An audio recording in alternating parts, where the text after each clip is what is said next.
नमः। श्री द्वादशांग श्रुतदेव्यै नमः। आचार्य श्री आदि सागर महावीर कीर्ति सन्मति सागर गुरुभ्यो नमो नमः। विश्व प्रकाशी महिमान ममानमेक मोमक्षराद्यखिल वाङ्मय हेतुभूतम् यं शंकरं सुगतमाधवमीशमाहु रर्हन्तमर्जितमहन्तमहं नमामि। कल के विषय पर एक प्रश्न आया है। 5वें पद्य में स्वस्यापिरे विपुल दुख फलम न किम तत्, ऐसा चौथा चरण था, जिसमें ये कहा गया था आचार्य परमेष्ठी के द्वारा कि कृषि आदि अत्यंत दुख को देने वाले हैं,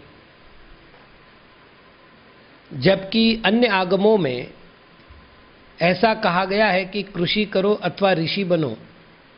व्यापार के क्षेत्र में कहा गया है कि उत्तम खेती मध्यम बान अधम चाकरी भीख निदान। तो जब उत्तम व्यापार के रूप में खेती को स्वीकार किया है और भगवान आदिनाथ कृषि करो या ऋषि बनो ऐसा कह रहे हैं, और यहाँ कह रहे कृषि स्वस्यापिरे विपुल दुख फलम, अपने आप को अत्यंत दुख रूप फल को देने वाली है, तो दोनों का सामंजस्य कैसे बैठेगा। पहली बात, अर्थ के अर्जन के जितने उपाय हैं वे दुखदायी ही है, अतः कृषि आदि को विपुल दुख फलम ऐसा जो कहा है वो सार्थक है। फिर भी बिना पुरुषार्थ के अर्थात बिना अर्श पुरुषार्थ के जीवन नहीं चल सकता, तो फिर जीवन में किस क्रम को अपनाना चाहिए। तो सबसे उत्तम है खेती करना, मध्यम है व्यापार करना, जघन्य है नौकरी करना, और जगन्याति जगन्य निकृष्टाति निकृष्ट है भीख मांगना। तो ये नीतिकारों ने कथन किया है। अथवा आचार्य महाराज आदिनाथ भगवान का उपदेश प्रकट करते समय कहते हैं कि कृषि करो, नहीं तो फिर जाकर के साधु बनो अर्थात ऋषि बनो। तो यहाँ इतना ही समझना है कि उस समय अनेक प्रकार के कष्टों की प्राप्ति होती है, जो कि प्रत्यक्ष है। सर्दी गर्मी का कष्ट है, अनेक प्रकार के पुरुषार्थ है, और उसके बाद भी फल न मिलने की स्थिति है। तो इन सारों कारण से विपुल दुख मिलता है, ये प्रत्यक्ष सिद्ध बात है। हम आज अगले पद्य की ओर बढ़ते हैं। पद्य क्रमांक 6। एहेति आहि सरनिस्सरवारितोषि मामंदिरं नरपतिर्विशरे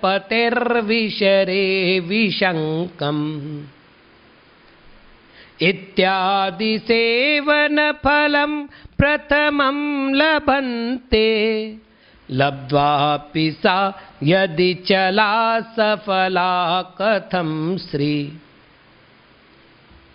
एही इधर आओ, इधर आओ।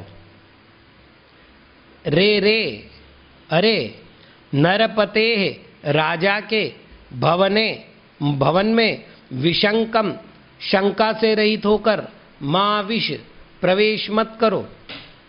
माया ही जाओ मत, सर हटो, निस्सर निकलो। इस प्रकार वारित असि तुम्हारा निवारण किया जाता है। इत्यादि इस प्रकार प्रथमम पहले सेवन फलम सेवन के फल को लभन्ते प्राप्त होते हैं। फिर कहीं लब्ध्वा प्राप्त करके अपि भी सा वह श्री लक्ष्मी चला चंचल है, वह सफला फलवान कथम कैसे हो सकती है, अर्थात कभी नहीं हो सकती। लक्ष्मी की प्राप्ति के लिए किस प्रकार अपमान सहन करना पड़ता है, उसके कुछ उदाहरण दिए हैं। पहले राजाओं की व्यवस्था थी, अब उनके स्थान पर कार्यालय अधिक है। इधर आओ, उधर जाओ, इधर प्रवेश मत करो, यहां से हटो, निकलो यहां से। इस प्रकार अनेक अपमानजनक शब्द वहां सुनाई पड़ते हैं। जैसे तैसे धन लाभ हो भी जाता है तो लक्ष्मी चंचल है, वह स्थिर नहीं रहती। जब स्थिर नहीं रहती तो वह आपको सुख रूपी फल कैसे दे सकती है। यहां इस श्लोक को बताने के पीछे एक महत्वपूर्ण उद्देश्य है। दूसरे पद्य में कहा गया था कि हे भाई, तू सुबह सुबह क्या कर रहा है?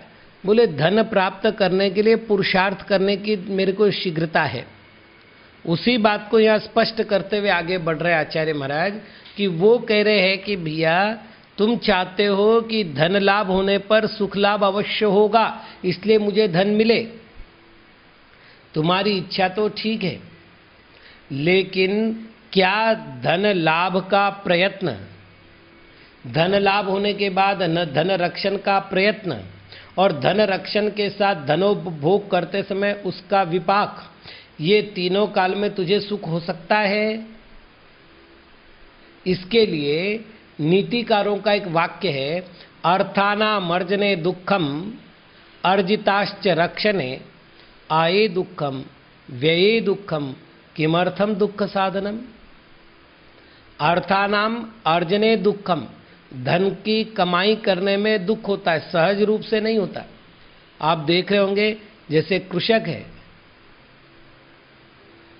रात दिन परिश्रम करता है, खाने को नहीं खाता, सोने को नहीं सोता, 24 घंटे, अर्थात जितना उसका अपना ध्यान अपने संतति पर नहीं होता, उससे ज्यादा उसका ध्यान अपनी खेती पर होता है। अचानक बाढ़ आ गई, पानी बिल्कुल आया ही नहीं, टिड्डी दलों ने आक्रमण कर दिया, अर्थात इतना पुरुषार्थ करने के बाद भी उसे धन का लाभ हो ये आवश्यक नहीं है। चलिए धन का लाभ हो भी गया तो धन का लाभ सहजतया हो रहा है क्या? धन का लाभ करने के लिए हिंसा करनी पड़ रही है, झूठ बोलना पड़ रहा है, चोरी करनी पड़ रही है, अपमान सहन करने पड़ रहे हैं, सभी प्रकार के मतलब न्याय अन्याय सबका आलंबन लिए बिना धन की प्राप्ति नहीं होती। आचार्य गुणभद्र महाराज ने आत्मानुशासन में एक पद्य लिखा है कि उन्होंने लिखा कि कभी भी शुद्ध जल से समुद्र नहीं भरता, ठीक उसी प्रकार शुद्ध धन से कोई भी श्रीमंत नहीं होता, स्पष्ट रूप से। तो ऐसे समय में इन सब अनुचित व्यक्तियों का सम्मान करना, उचित व्यक्तियों की अवमानना करना, इन सारे कष्टों को सहन करने बाद कहीं पर धन प्राप्त होता है। सभी को होता ये भी नहीं। चलिए कुछ को प्राप्त हुआ तो क्या उस धन को प्राप्त करने के बाद उसका रक्षण करने में कम सफल मतलब परिश्रम लगता है, कम दुख होते? वो भी नहीं है। कभी कोई टैक्स लग गया, कभी कोई और नियम निकल गया, कभी किसी पर सेना ने आक्रमण कर दिया, कभी किसी आतताई ने हमारा धन छीन लिया। तो धन कमाने के बाद भी धन का उपभोग करने से पहले जब रक्षण का नंबर आया तो उस धन के कारण हमें दुख ही मिला, और जब धन निकल गया तो मनुष्य का 11वां प्राण धन, जैसे 5 इंद्रिय, 3 बल, आयु और श्वास, ये आगमोक्त 10 प्राण हैं, वैसे आचार्य अमृतचंद्र महाराज कहते अर्थानामयते प्राणायते बहिश्चराम पुंसाम। ये जो अर्थ है ये मनुष्य का बाह्य प्राण है, अर्थात 11वां प्राण है। ये जाए पर दुख होता है। तो आये दुखम व्यये दुखम, आय होने पर दुख होता है, व्यय होने पर दुख होता है। ऐसा वो दुख देने वाला कैसे हमारा सुख का साधन हो सकता है भाई? इसलिए एक बार विचार कर, चलो इतने प्रयत्न से आ गया तो टिकेगा क्या? अनायास शत्रु बन जाते हैं, अपने भी पराये बन जाते हैं, अपने ही लोग विश्वासघात करने लगते हैं, लूटने लगते हैं, व्यर्थ के चापलूसियाँ होने लगती है जिसमें हमारे अस्तित्व नहीं रहता, समय आने पर कोई काम नहीं देता, इत्यादि जितने सारे दुख हमें सहन करने पड़ते हैं वो दुख इस धनाश्रित है। तो कहने का तात्पर्य क्या है कि हे मित्र, तू ये समझ रहा है कि धन आने पर मुझे सुख आएगा, ये तेरी भ्रांत धारणा है।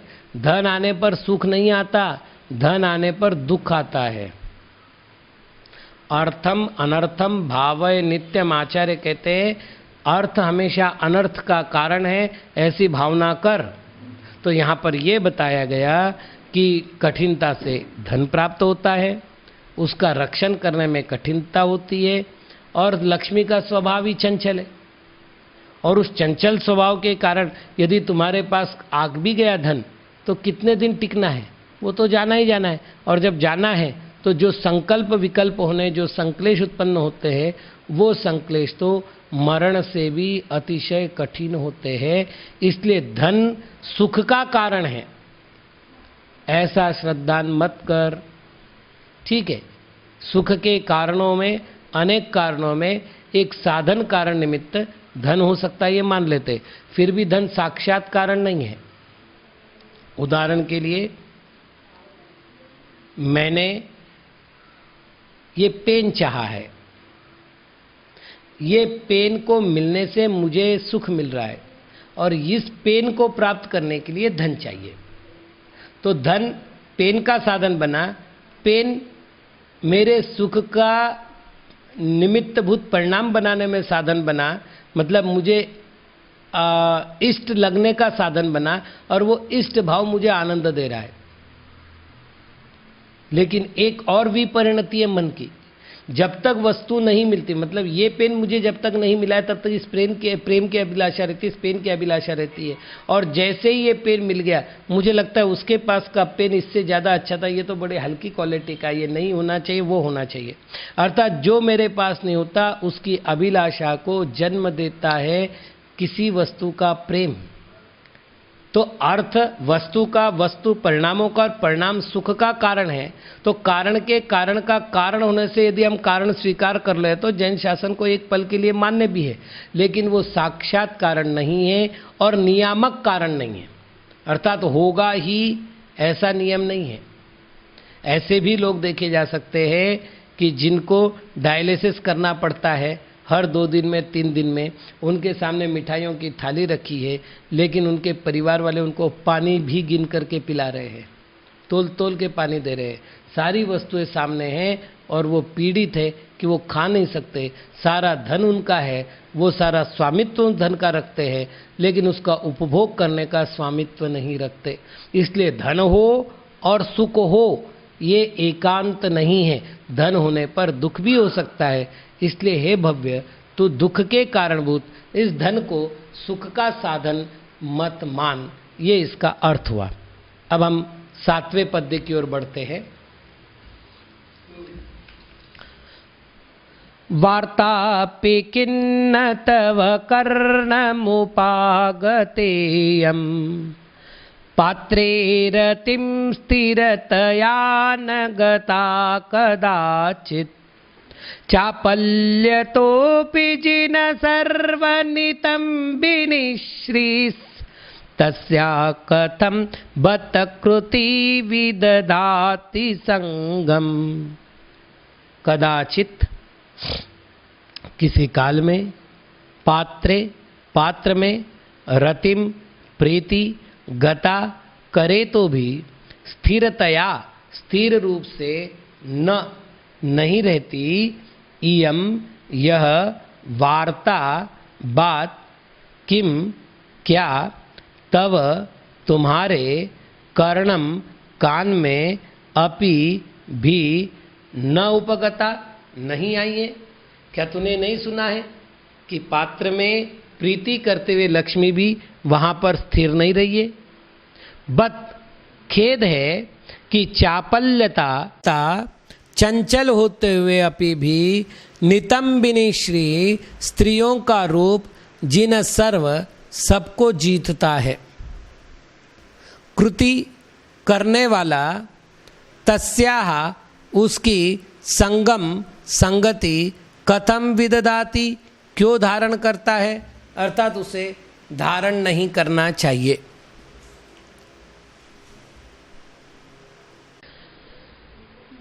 कृति करने वाला तस्याः, उसके संगम संगति को कथम विदधाति, क्यों धारण करता है, अर्थात नहीं करना चाहिए।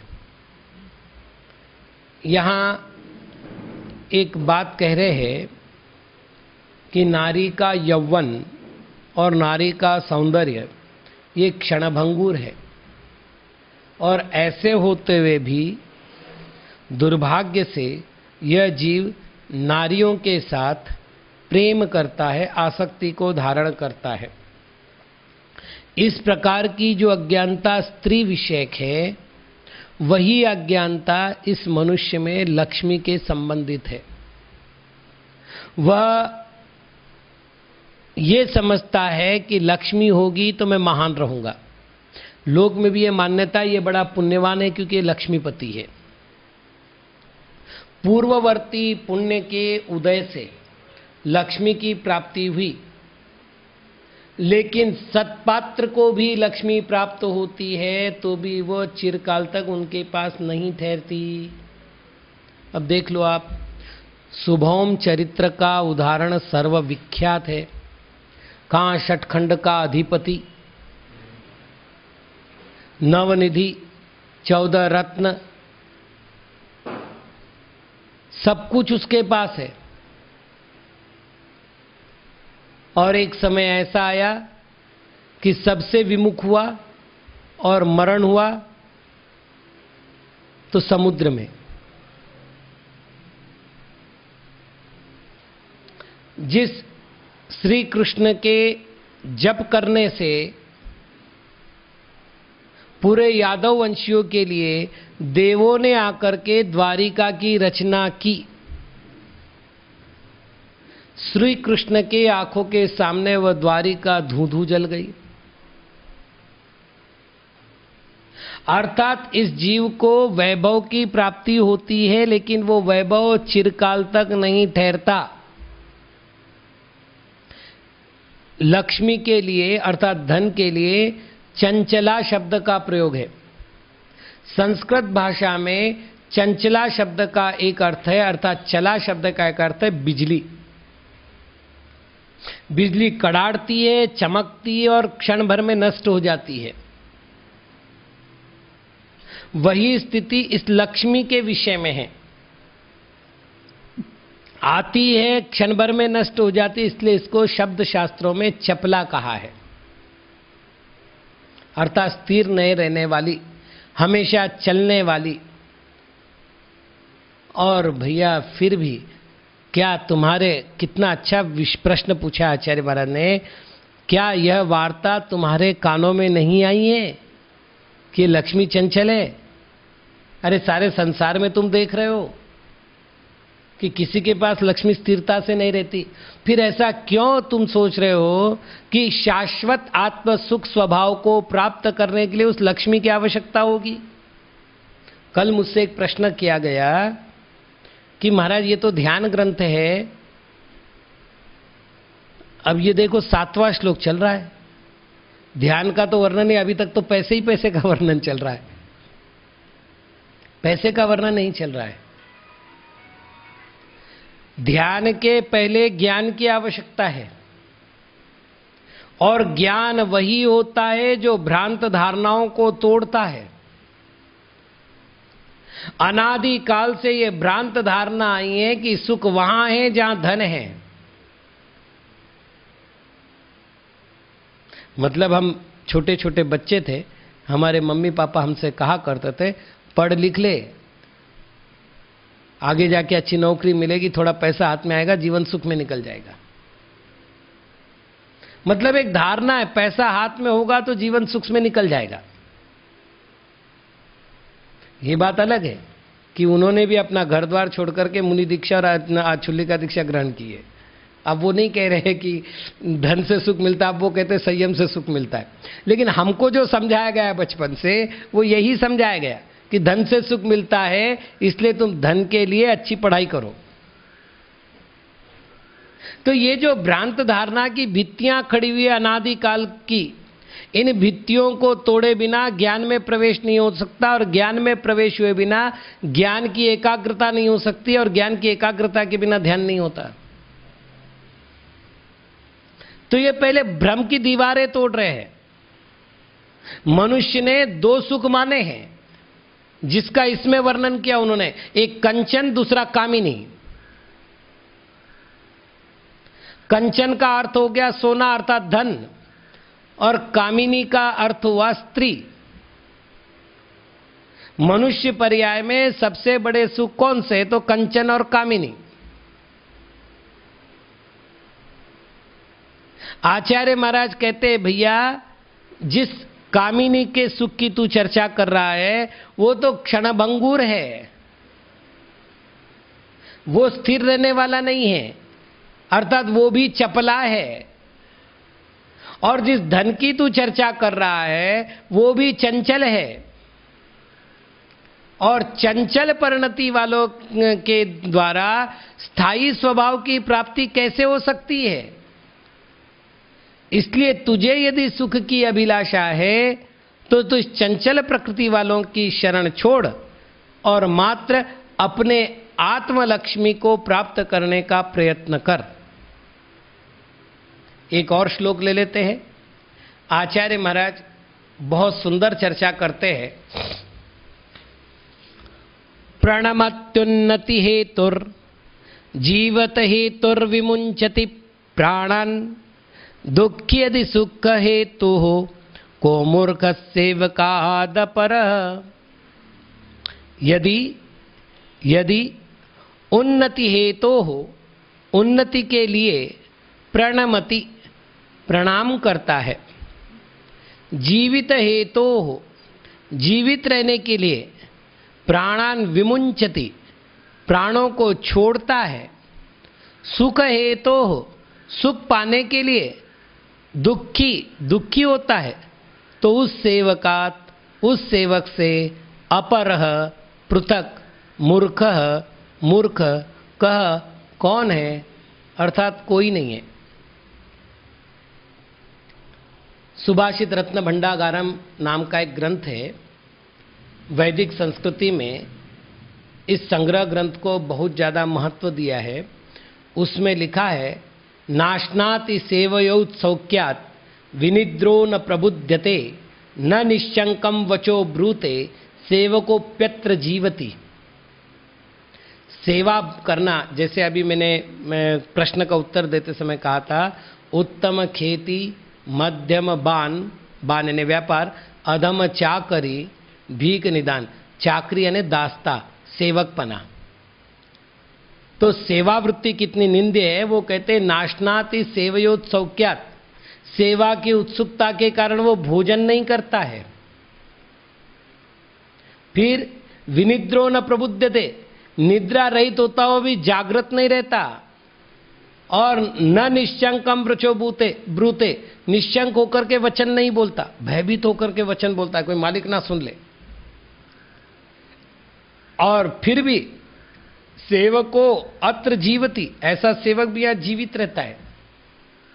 हमारे यहाँ सेवा करने को, सेवा शब्द का अर्थ है यहाँ वो मत लेना जिसे हम वैयावृत्ति कहते हैं, परिचर्या कहते हैं। यहाँ सेवा शब्द का अर्थ दास्ता से है।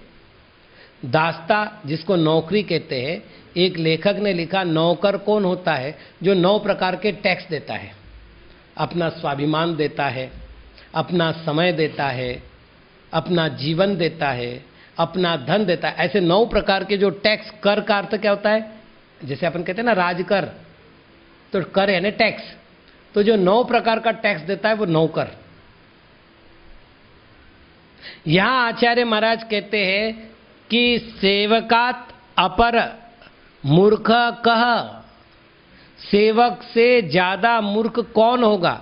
भाई उसने क्या मूर्खता की है? तो उसकी 3 मूर्खताएं बता रहे। पहला, प्रणमति उन्नति हेतु हो, उसको जब अपनी उन्नति करनी होती है, अपना विकास करना होता है, तो वो नमस्कार करता है।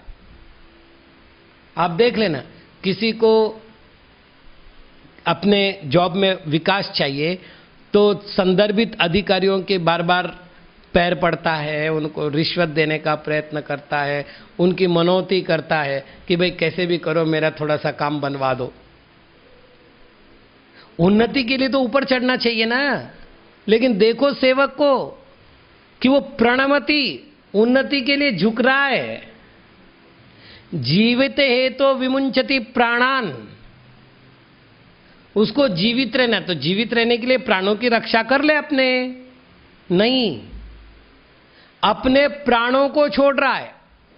आप देख लेना, राजा वगैरह होते हैं, जब युद्ध का नंबर आता है तो राजा तो हाथी पर बैठा हुआ है, चारों ओर से उसको सैनिक घेरे हुए, वो एक तरफ है और बाकी टुकड़ियां आगे जाकर के युद्ध कर रही है। कोई भी संकट आता है, अभी भी आप देखना कोरोना चल रहा है तो मालिक तो घर में बैठ करके अपना व्यापार चला रहा है, मुनीम या नौकर जो है ला करके सामान देना, ला करके सामान पहुंचाना, उसका हिसाब ला करके देना, वो सारे ही काम कर रहा है। तो विमुंचति प्राणान जीवित है, तो जीवित रहने के लिए वो अपने प्राणों का त्याग कर रहा है। और सुख है तो दुखी, बारिश आ रही है, रोग अवस्था है, घर में कोई तकलीफ है, उसको कह दो आज के दिन छुट्टी ले ले। अरे घर में दिवाली है, दशहरा है, और वो अपने मालिक के यहाँ जाके काम कर रहा है, बोले काम नहीं करूंगा तो पैसा नहीं आएगा, पैसा नहीं आएगा तो घर में सुविधा नहीं आएगी, सुविधा नहीं आएगी तो सुख नहीं आएगा। तो वह सुख पाने के लिए स्वयं दुखी हो रहा है। मतलब 3 मूर्खताएं बता रहे उसकी। पहली मूर्खता उन्नति के लिए प्रणाम कर रहा है, दूसरी मूर्खता जीवित रहने के लिए प्राणों को छोड़ रहा है, और तीसरी मूर्खता सुख प्राप्त करने के लिए दुखी हो रहा है। ऐसे सेवक से अन्य कौन मूर्ख हो सकता है, अर्थात कोई नहीं हो सकता। ये कहते हुए आचार्य महाराज कहते हैं कि सेवा वृत्ति अनेक अवगुणों की खान है। यदि आपको सेवा वृत्ति से बचना है तो पर सेवा छोड़कर आत्म सेवा करना प्रारंभ करो। जिस दिन आपको अपनी आत्मा का बोध हो जाएगा, जिस दिन आपको ये पता चलेगा कि मेरी आत्मा अनंत शक्ति संपन्न है और मेरी आत्मा अनंत सुख संपन्न है, तो सुख पाने के लिए, अपनी पात्रताओं के विकास के लिए आपको किसी के आगे हाथ नहीं जोड़ने पड़ेंगे, सेवा नहीं करनी पड़ेगी और अपमान नहीं सहन करना पड़ेगा। कई बार आप ध्यान रख लीजिएगा कि आप में पात्रता होती है और फिर भी आपके अपमान होते हैं। उस अपमान का कारण ये है कि आप अपनी शक्ति से अपरिचित है, वो आपकी शक्ति पर अपनी शक्ति को थोप रहा है। तो आचार्य महाराज कहते हैं, एक बार विचार कर, जिसको तू सुख का साधन समझ रहा है, अरे पगले वो तो दुख का साधन है, वो तेरा हितकारक नहीं है। उसको छोड़ करके मैं एक आत्मा हूँ और मुझे अपने आत्मा के द्वारा अपना कल्याण करना चाहिए, ऐसी भावना कर जिससे तेरा कल्याण हो सके। बाकी समय मिलने पर ओम नमः।